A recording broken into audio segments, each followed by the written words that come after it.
بسم اللہ الرحمن الرحیم۔ سوال یہ ہے کہ شیخ صاحب آپ ایک عرصے تک ویڈیو کے خلاف ہوا کرتے تھے، آج آپ نور ٹی وی کے بارے میں بھی کام کر رہے ہیں، براہ کرم رہنمائی فرما دیجیے۔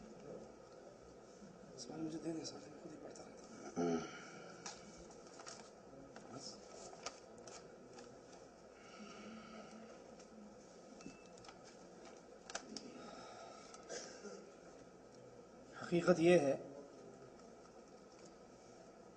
کہ اہل ایمان پر، اہل توحید پر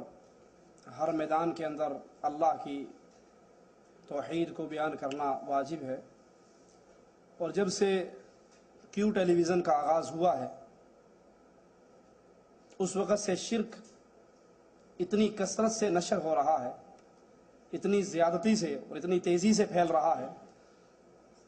کہ اس کو ہزاروں نہیں لاکھوں افراد دیکھتے ہیں۔ میں علی وجہ البصیرہ یہ بات کہتا ہوں کہ امت کے لیے گندی ننگی فلموں کے چینل اتنے خطرناک نہیں ہیں جتنا کیو ٹی وی کا یہ فتنہ ہمارے لیے خطرناک ہے،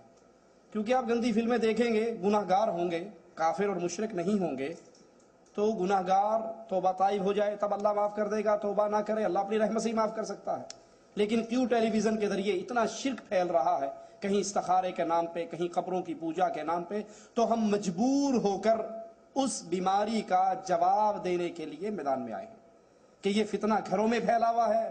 جس گھر کے اندر میں نے اپنی آنکھوں سے دیکھا، اسلام آباد G11-2 کے سامنے ایک گراؤنڈ ہے جہاں پر یہ جھگی والے،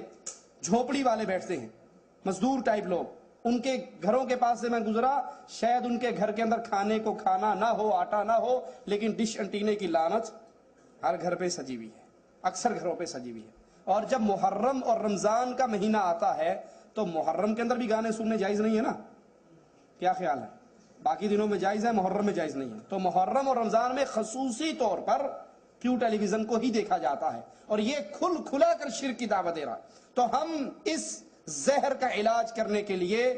نور چینل کو لے کر آگے چلے ہیں کہ جہاں جہاں تک یہ کفر اور شرک پھیل رہا ہے، اللہ ہمیں توفیق دے، ہم وہاں تک اللہ کی توحید کا پیغام پہنچائیں۔ رہے وہ گھر،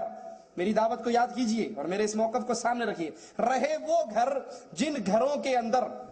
ٹیلی ویژن نہیں ہے، جن گھروں کے اندر ٹیلی ویژن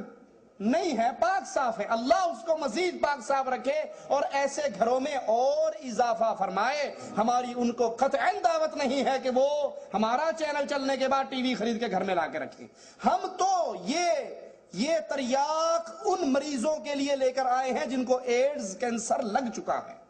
جو گھر بچے ہوئے ہیں اللہ بچائے اور اللہ پاک رکھے ان گھروں کو مزید ان فتنوں سے۔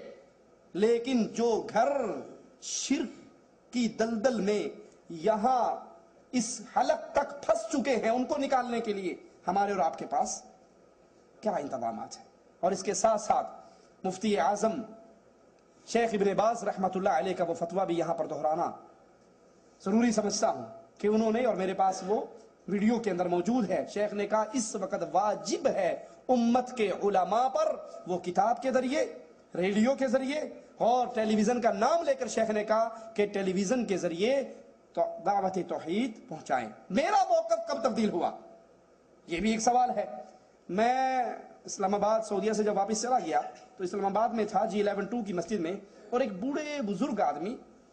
باشرہ مواحد سلفی پکے دیندار، ان کی دینداری کا اندازہ کر لو کہ وہ ٹانگوں سے گھٹنوں سے معذور، کھڑے ہو کر نماز نہیں پڑھ سکتے، بیٹھ کے آ کر نماز پڑھتے تھے، اور صف اول کے نمازی۔ ایک دن میں بیٹھا ہوا، میرے پاس آ کر بیٹھ گئے، کہنے لگے شاہ صاحب میں نے آج کیو ٹیلی ویژن پر یہ مسئلہ یوں سنا ہے، تو آپ کیا فرماتے ہیں؟ میں نے کہا اللہ، جب اس 5 وقت کے اہل حدیث نمازی کے گھر میں کیو ٹیلی ویژن کا زہر پہنچا ہوا ہے تو پھر بچے گا کون سا گھر؟ تو ہم ان بیماروں کے لیے یہ تریاق لے کر آئے ہیں۔ اللہ ہمیں معاف فرمائے اور ہماری اس جد و جہد کو قبول فرمائے۔ آمین۔